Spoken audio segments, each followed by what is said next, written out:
ഈ പുസ്തകം തന്നെ ഒരു ചരിത്രം സൃഷ്ടിച്ചിട്ടുള്ള ഒരു പുസ്തകമാണ്. അപ്പൊ ആ സമയം മുതലേ ഞാനത് 2012 ഞാനത് വായിക്കുന്നത്. ആ.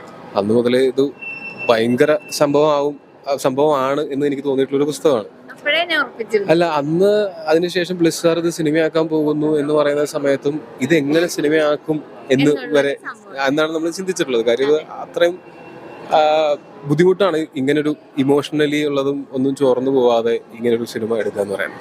അത് രാജുവേട്ടനാണ് എന്നറിയുന്ന സമയത്ത് നമുക്കുണ്ടാവുന്നത് ഏതറ്റം വരെയും ഒരു ക്യാരക്ടറിന്റെ ഒരു എന്താ പറയാ ഒരു പെർഫെക്ഷൻ വേണ്ടിയിട്ട് പോകുന്ന ആളാണ്. ഒരു സിനിമ തന്നെയാണ്. അതായത് ഇപ്പോൾ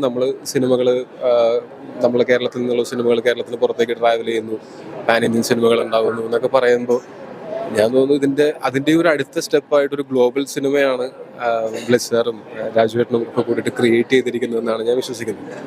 തീർച്ചയായിട്ടും ഈ സിനിമ ഒരു ഗംഭീര സംഭവം